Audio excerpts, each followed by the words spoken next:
En la clase pasada veíamos cómo de la reunión de Davos surgió la constatación de que había dos vías distintas para solventar la crisis. La vía de los Estados Unidos, típicamente keynesiana, donde priorizaba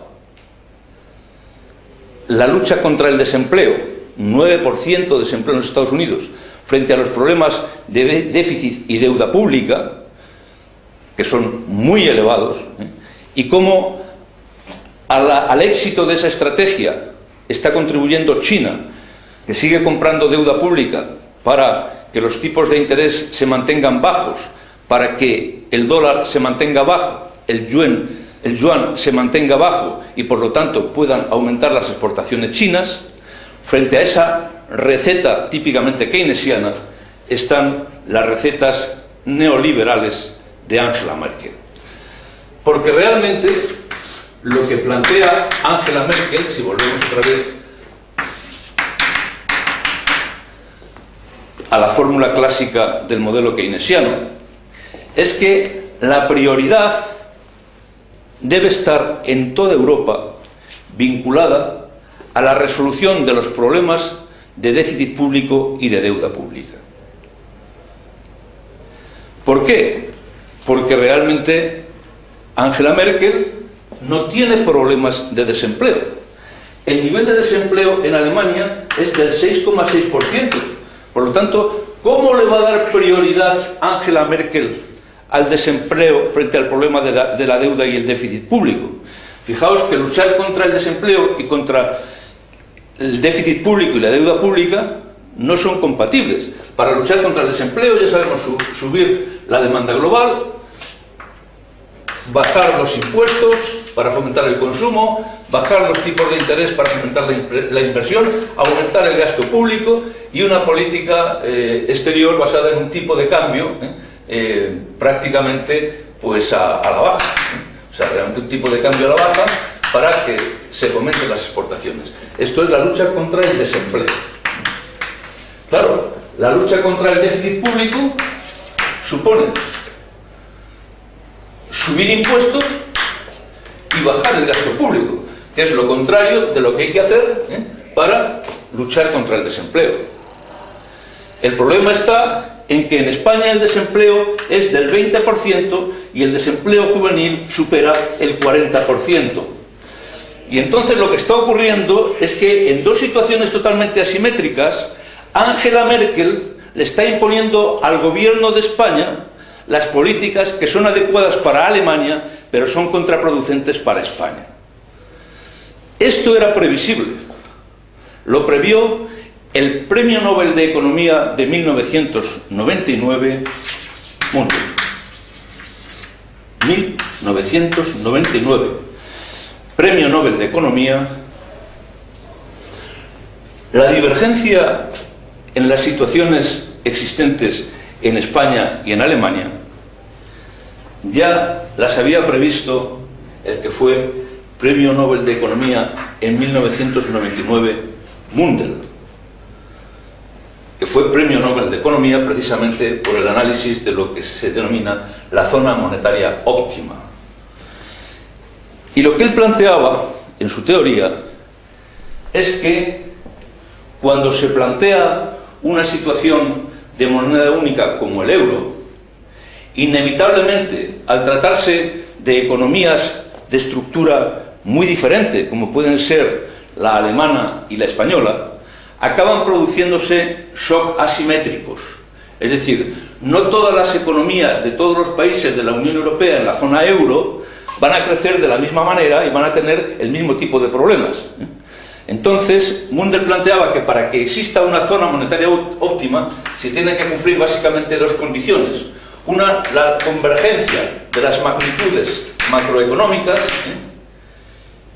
y otra, una libertad de movimiento de todos los factores productivos, sobre todo del factor trabajo y del factor capital.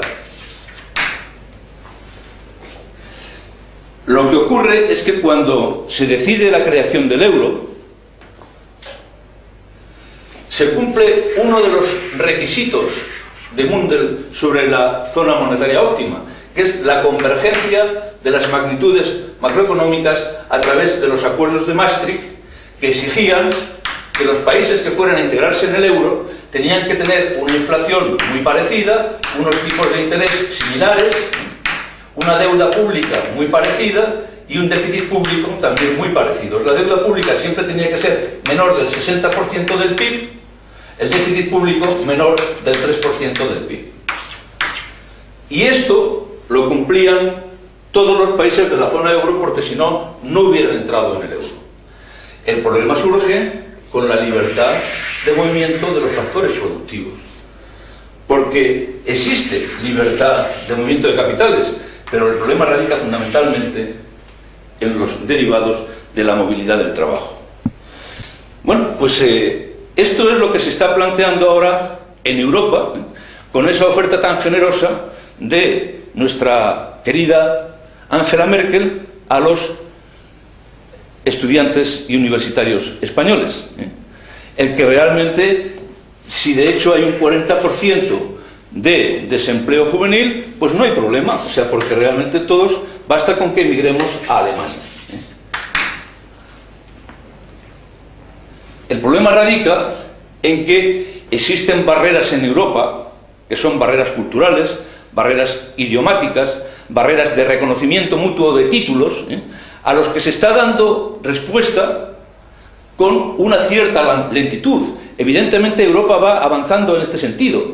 El programa Erasmus en las universidades tiene que ver con la generalización de una zona monetaria óptima donde haya libertad de movimiento de los trabajadores, sobre todo de los trabajadores muy cualificados.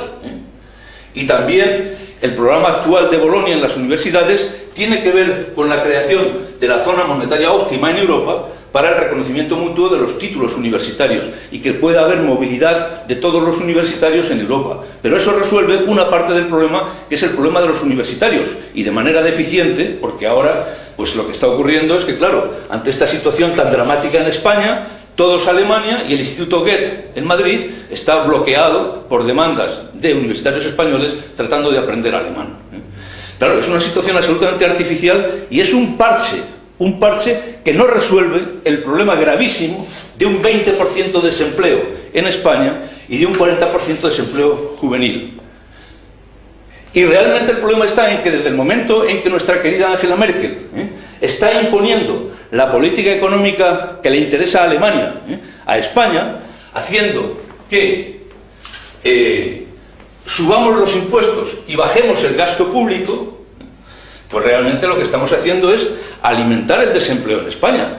Es decir, no hay manera de salir de este círculo vicioso mientras que realmente nos encontremos en una situación en la que los objetivos de política económica de España, con un 20% de desempleo, sean dictados por la política económica alemana, que tiene un 6,6% de desempleo.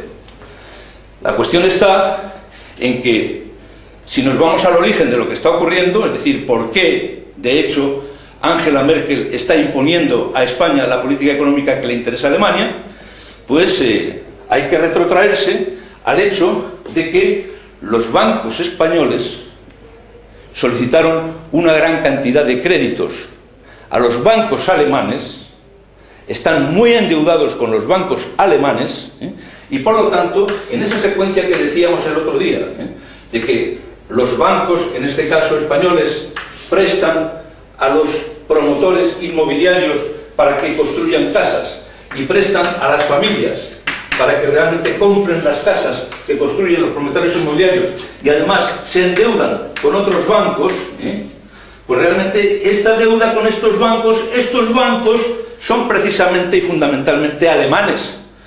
Lo que le interesa es el saneamiento del sistema financiero de España, y por eso, una semana antes de que venga Angela Merkel, el señor Zapatero plantea la reforma de las cajas de ahorros, para que Angela Merkel, en el examen que hace a España de la política económica que le interesa a Alemania, resuelva el problema de Alemania, que es el problema de sus bancos. Y en estas circunstancias, ¿Qué hacer? Pues quedan pocas opciones, porque el tema es que también España esta situación se la ha ganado a pulso. De hecho, fijaos que en el año 2007 España tenía un superávit público de más del 1%. Y en el año 2009 se nos va a un déficit público del 11%. En 2 años hemos pasado del superávit del 1% al déficit del 1% al déficit del 11%, cuando sabíamos que existía el Acuerdo de Maastricht, que no nos permitía superar un déficit público del 3%, que es a lo que nos comprometimos cuando el euro. Como el 2010 llevaba la misma tendencia que el año 2009 y nos íbamos a un déficit público también del entorno del 10%, se produce en abril la intervención de Sarkozy, de Angela Merkel y de Obama, que piden al presidente Zapatero que lleve el déficit público que estaba previsto en torno al 11%, 10 o 11%, hasta el 6%. Y que realmente nos encontremos, perdón, hasta el 9%, para que el año que viene esté, el 2011, esté en el 6% y en el 2012 volvamos a cumplir Maastricht, que es el 3%. Es decir, la intervención de Obama, Sarkozy y Angela Merkel se produce ante la constatación de un tremendo despilfarro del gasto público, que hace que pasemos de un superávit del 1% a un déficit del 11%. Y esta es la realidad. Y de esta realidad es muy difícil salir, porque, por un lado, estamos sometidos a la presión del saneamiento financiero por parte de Angela Merkel, a la presión de los mercados internacionales en relación con la deuda y el déficit, y mientras tanto el paro creciendo descontroladamente. En una próxima sesión hablaremos de posibles soluciones. Tras lo expuesto anteriormente y como epílogo de esta exposición, me voy a permitir leer un fragmento pequeño de una entrevista realizada recientemente al Premio Nobel de Economía Eric Maskin y que fue publicada en el diario El País el día 14 de noviembre del 2010. El Premio Nobel de Economía Eric Maskin dice lo siguiente. Pregunta: Europa apuesta por la austeridad y Estados Unidos sigue inyectando estímulos económicos. ¿Quién está en lo cierto? Dice Maskin: la teoría económica nos dice que con un alto desempleo, cuando los recursos se infrautilizan, el gobierno debe desempeñar un papel para mejorar la situación a través de la política fiscal o la monetaria, o en el mejor de los casos, a través de una combinación de ambas. ¿Europa se ha precipitado al retirar los estímulos? Sí. Quizás Alemania no se deba preocupar mucho, pues crece a buen ritmo, pero España ha aprobado drásticos recortes que tendrán un profundo efecto en el empleo, y esto derivará en un crecimiento menor con un importante efecto en los ciudadanos. Me apena. La teoría económica nos da la vía para minimizar el sufrimiento de las personas en momentos de crisis, y España hace exactamente lo contrario. Pregunta: en una situación en la que los mercados castigaban duramente la deuda española y con la presión de Alemania y otros que exigían un drástico ajuste, ¿había otra opción para España?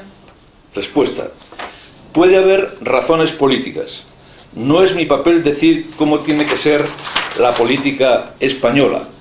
Digo lo que nos enseña la teoría económica, y es que en tiempo de alto desempleo y bajo crecimiento no es una buena idea recortar gastos. Hay que hacer lo contrario. A lo mejor no había otra salida política, pero ya no se trata de una elección económica. ¿El ajuste aboca a España a bajo crecimiento y alto paro? hay un elevado riesgo de que eso ocurra. Y por último, ¿y considera a Alemania la responsable? Respuesta: no soy un experto en la política europea, pero Alemania es el país más poderoso de la Unión Europea y es probable que haya tenido un papel importante en estas medidas. Y recordemos la frase de Obama: cuando un avión tiene problemas y hay que aligerar su carga, no es bueno desprenderse de los motores. De todas maneras, aunque se pueda discrepar de la política macroeconómica que nos propone Angela Merkel, hay que reconocerle que en su recientemente formulado pacto de competitividad que se va a discutir en la Unión Europea, hay un punto extraordinariamente importante, para mí el más importante de dicho pacto de competitividad. Nos referimos al que hace referencia a la flexibilidad de los salarios. Angela Merkel propone que los salarios se vinculen a la productividad y no a la inflación. Eso quiere decir que flexibilizar los salarios significa que las empresas en crisis puedan tener la posibilidad de disminuir incluso drásticamente los salarios a cambio de mantener el empleo. Ese es el modelo que ha adoptado Alemania para mantener empleo y competitividad en sus empresas, y por eso ha atravesado la crisis con un solamente 6% de desempleo y aumentando considerablemente sus exportaciones. Sin embargo, en España los sindicatos se oponen sistemáticamente a esta fórmula. Por lo tanto, señora Merkel, por favor, a través de la Unión Europea, imponga a España el sistema de salarios flexibles, vinculando los salarios a la flexibilidad y no a la inflación. Por último, nos quedaría saber si China tiene algo que ver, alguna relación con la actual crisis española. En todos mis vídeos anteriores, en los 3 que hemos desarrollado anteriormente, la tesis fundamental es que China es el acontecimiento político y económico más importante del siglo XXI, que China está en el origen de la crisis actual y que China está en la base de las políticas económicas que Obama está desarrollando en los Estados Unidos. Pues bien, ¿cómo se aplica eso a España? Pues en España basta dar un paseo por las principales calles de nuestras ciudades o visitar algunos de los polígonos industriales más importantes de nuestro país para darse cuenta que lo que está haciendo China en España es aplicar implacablemente su modelo parasitario de expansión económica. Repito, modelo parasitario chino de expansión económica. ¿Y en qué consiste dicho modelo? Bueno, nunca me ha sido tan fácil a lo largo de mi historia como profesor de economía en describir un modelo como el modelo parasitario chino de expansión económica. Se va a entender muy fácilmente y sin necesidad de pizarra. Los chinos crean empresas chinas que emplean chinos para vender productos chinos fabricados por chinos en China. Ese es el primer elemento del modelo. Segundo elemento del modelo: los ingresos que estas empresas obtienen, concretamente en España, a través de los consumidores españoles, son incorporados a bancos chinos que llevan dicho dinero a China, con lo cual aumentan continuamente sus reservas en divisas, hasta tal punto que en estos momentos China tiene la increíble cantidad de 3 billones de dólares en divisas. Tercer elemento: con ese dinero que de los distintos países los bancos chinos canalizan hacia China, China puede comprar el mundo. De hecho, China está comprando las empresas que controlan los materiales, los minerales, las materias primas estratégicas tanto en África como en América Latina. Por lo tanto, China está consiguiendo el control de la economía mundial. Ni en sus mejores momentos, ni en sus más importantes sueños, Mao Zedong podía imaginarse algo similar. La China comunista, marxista, maoísta, con una dictadura del proletariado, con un partido comunista que ni siquiera da libertad de acceso a Internet a sus ciudadanos, está parasitando masivamente las economías capitalistas del mundo occidental y además con sus propias armas. Alucinante. Y entre tanto, en España, 5 millones de desempleados.